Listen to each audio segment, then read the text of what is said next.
Welcome or welcome back to the MNstash, the only channel on YouTube where Zeb Wells is public enemy #1. And today, I got another treat for you guys. We're continuing our series. We go over each issue of the Amazing Spider-Man Volume 7. And today we're looking at the newest issue, issue 32. We're somehow on to 32 issues of this godforsaken comic book. But before we get into it, we are trying to hit 500 subscribers before the end of the month. And with your help, I know we can do it. So be sure to hit that like and subscribe button for more Spider-Man content on the way. That being said, let's get straight into the video. So right before we dive deep into the story, we'll quickly go over a recap just in case you've missed the last couple of issues. So Norman Osborn has been set up upon a righteous path. When the Sin Eater removed Norman's sins from him, he abandoned the moniker of the Green Goblin to rebuild Oscorp and try his hand at superheroics.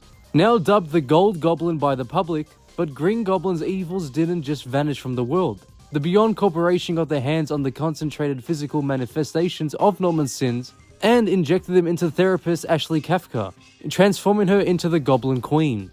Blaming Norman for her metamorphosis, Queen Goblin set out on a mission to systematically destroy Norman. In a final confrontation, Gold Goblin was forced to kill Queen Goblin to save Spider-Man's life. But Peter and Norman are about to be reminded, goblins don't stay dead for long. Now this story opens up with Kraven the Hunter taking all away Norman's sins from Queen Goblin and transferring them into this magical spear. Kraven states that she's free, however Queen Goblin doesn't quite feel free. She says maybe they will once the sins find their way home, back to Norman Osborn. We cut to New York City where we see Peter Parker walking through the streets on the phone, talking to Norman Osborn. Their conversation, however, is cut short due to a phone call from Felicia. And this is where we find out that Peter is actually meeting up with Janice's friend Michelle, who is a lawyer. We were introduced to Michelle in the previous issue. I did a whole video on that one. Anyway, there was a little bit of jealousy from Felicia, and Peter had to sort of clear the air to confirm that it wasn't a date, and they were just going to compare some notes to see if they can help out Randy and Janice's relationship due to how their wedding ended. But I mean, come on. When a wedding is hosted by Tombstone, what do you really expect? Anyway, Michelle reveals that she is actually Tombstone's lawyer, which would obviously make Peter get really annoyed and angry because, you know, she protects a wanted and known criminal who's done many horrible things. But Michelle says that she believes that these laws are designed to protect everyone. Peter says even supervillains like Tombstone. And then she says, well, yes, of course. Don't tell me you're a Punisher guy. Is that it? You think Frank Castle is a hero? And Peter says, I, of all people, know that Punisher is a villain just like Tombstone. I mean, we already sort of knew that Marvel hates the Punisher, and this is just sort of pissing on his grave as they've ruined him completely in his own story. I mean, comparing the Punisher to Tombstone and saying they're on the same level. We get it, Marvel. You don't like Punisher, we get it. Moving on, we get away from that horrible scene to an even worse scene somehow. Peter goes back to the lab early just so he can check up on Norman Osborn as he doesn't fully trust him yet. I mean, why would you? Do you seriously want me to repeat all the bad things he's done again? And here is the point. You've probably seen this image on Twitter somewhere. This is, to me at least, the icing on the cake of Zeb Wells' writing. To me, this not only shows that he has never read a single Spider-Man comic book in his entire life, but also shows he has zero understanding of Norman and Peter's relationship. Alright, so Peter Parker says this. Hey, it's not just that. The more I work with you, the more I recognize something familiar. The Norman Osborn I first met. The one who treated me like a son. I'm beginning to think that might be the real you. The man who got buried under all that other stuff. How is it possible to hit so many new lows within a single issue? Spider-Man first fought the Green Goblin in issue 14 of The Amazing Spider-Man when he was in high school. And since Peter first met Harry and Norman during his college years, that means it was genuinely impossible for him to have met Norman before he had the Goblin Serum.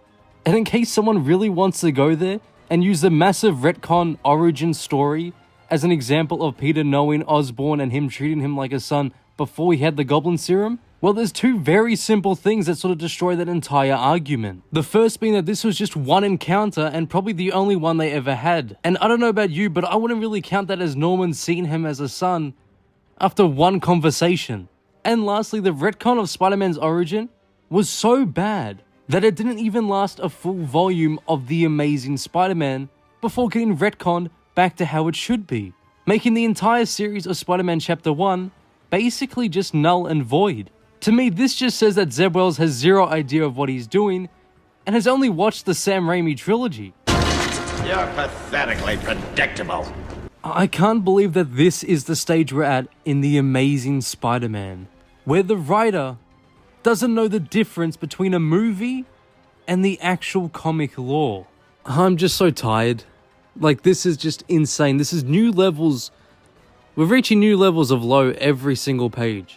I'll quickly try to go over the rest of the story so then I can go over my general thoughts of this shocking comic. So the story ends with what looks like Norman Osborn about to become the Green Goblin again by taking all his sins back. Until at the last second, Spider-Man jumps in and saves Norman, and basically just turning himself into the new Green Goblin. Yeah, this is where we're at in Spider-Man comics. Might as well just get the only positive I have for this book out of the way. I did really enjoy Gleason's artwork. I think that he has a pretty decent style and is one of the better modern comic book artists out there. Well, that's about all the positives I have for this one. So now onto what I hate, which is a lot. Zeb Wells is doubling down on his lack of creativity by continuing to try to shoehorn Michelle as a new love interest for Peter Parker. In case you don't know, post One More Day, one of Peter's flings was a woman named Michelle, who was a lawyer. Sound familiar? And I'm sorry, but I just can't stop thinking about that horrible, horrible panel with Peter and Norman. Seriously, what the f*** is Zeb Wells on? You're in the prestige position of writing for what is supposed to be the best comic mag ever to grace the shelves, yet you haven't even read the first goddamn volume of it? Hell, even if you just read issue 301 of Peter Parker the Spectacular Spider-Man by Chip Zdarsky, who is an infinitely better writer than you are, then you'd know that Peter never met Norman before he was the Goblin. And let me explain. So in that issue, Peter goes back in time and he helps out his younger self by assisting him with taking down his foes. This takes place during his real early days as Spider-Man, where he's meeting all of his villains for the first or second time. When it's Gobby's turn, President Spider-Man unmasks him in front of the police with young Spidey saying, and I quote, "Who's that?" Jesus Christ, how are you this bad at your job? It takes no effort at all to be able to differentiate between Sam Raimi's Spider-Man movie and the Amazing Spider-Man comic series, you moron. Jesus, man, what the hell is going on in this book? It feels like they're just writing this shit as they go along. Is Peter's life always just gonna be hell? Wasn't it part of the deal with Mephisto that Peter would actually stop suffering? Is he the only hero who can never be on time, never hold a job, never have a dependable girlfriend? Parker luck seems to translate to, the writers secretly hate me and just want to torture me forever. Zeb Wells and the rest of the bullpen are continuing their agenda of destroying all the hard work done by the past creators, with each new issue seemingly hitting a new low.